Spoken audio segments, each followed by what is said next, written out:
بسم اللہ الرحمن الرحیم۔ حضرت علی رضی اللہ تعالی عنہ نے دین کو دنیا پر مقدم کر دیا اور 5 کلمات حضور صلی اللہ علیہ وسلم سے سیکھے۔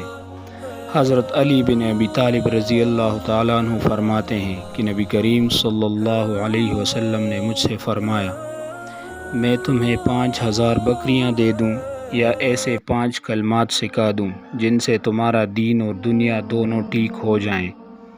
میں نے عرض کیا، یا رسول اللہ، 5000 بکریاں تو بہت زیادہ ہیں، لیکن آپ مجھے وہ کلمات ہی سکھا دیں۔